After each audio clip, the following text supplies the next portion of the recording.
मुझे याद है वो दिन जब मैंने अपने सपनों के राजकुमार को पहली बार देखा था।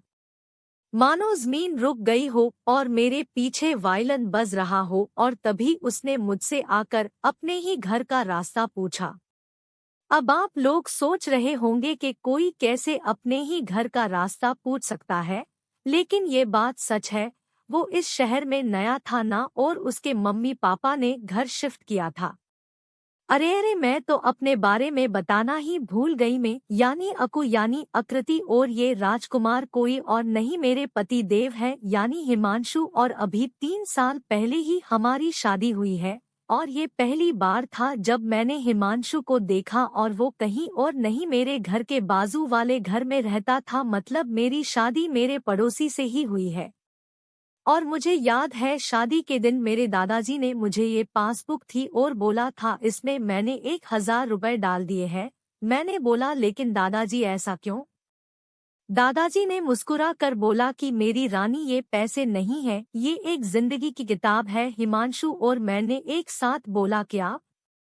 मतलब दादाजी ने बोला कि जब भी कोई खुशी हो हमेशा इसमें कुछ पैसे डालना और उस पर लिख देना कि किस चीज के लिए पैसे डाले हैं। इससे तुम दोनों की यादें भी बनी रहेंगी और पैसे भी जुड़ जाएंगे।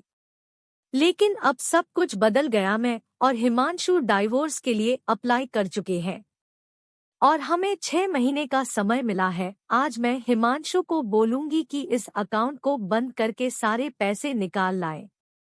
उसी रात मैंने हिमांशु को बोला, और अगले दिन जब हिमांशु बैंक में लाइन में लगा था, वो पासबुक देख रहा था और उसने वो सभी यादें पढ़ी और बिना काम किए वापस आ गया और मुझे बोला कि तुम जाकर करो ये काम, मुझे और भी कम है। मैंने भी गुस्से में बोल दिया ठीक है। अगले दिन जब मैं बैंक पहुंची तब लाइन में लगकर पासबुक पढ़ रही थी। पढ़ते पढ़ते मेरी आंखों में पानी आ गया और मैंने ये सोचा कि कैसे मैं हिमांशु से दूर हो गई और कैसे डाइवोर्स के लिए हम मान गए।